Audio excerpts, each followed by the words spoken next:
त्यापासून काय करून राहिले बाबा घ्या लवकर आहे ना तुमचं बुम आहे ना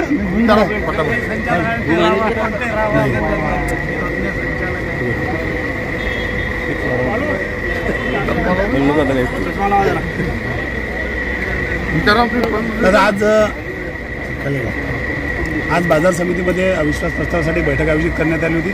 बैठकीमध्ये काय झालं आणि काय किती लोक तुमच्या बाजूने होते? आम्ही 18 संचालक आहे, त्यापैकी 13 संचालकांची उपस्थिती होती। आम्ही 12 संचालकांनी अविश्वास प्रस्ताव दाखल केला होता जिल्हाधिकारी साहेबांकडे। 12 लोक आम्ही हजर होतो आणि अत्यंत खेळीमेळीच्या वातावरणात 12 विरुद्ध 1 असा अविश्वास ठराव मंजूर झाला।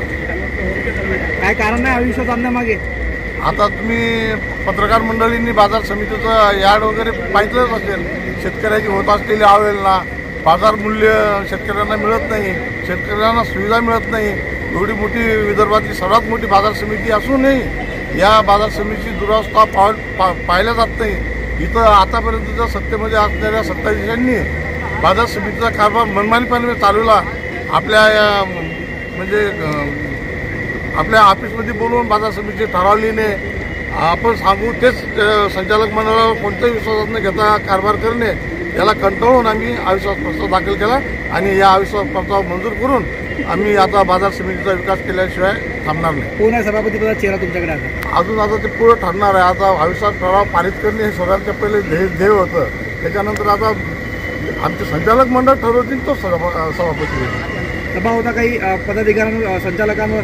कसा तुम्ही दबाव हा मोडून काढला? नाही, दबाव काय, आम्ही सर्व आनंदाने व्हिडिओ आहेत आमचे रिलीज झालेले आहेत, तुम्हाला व्हिडिओ देऊ आता थोड्या वेळानंतर।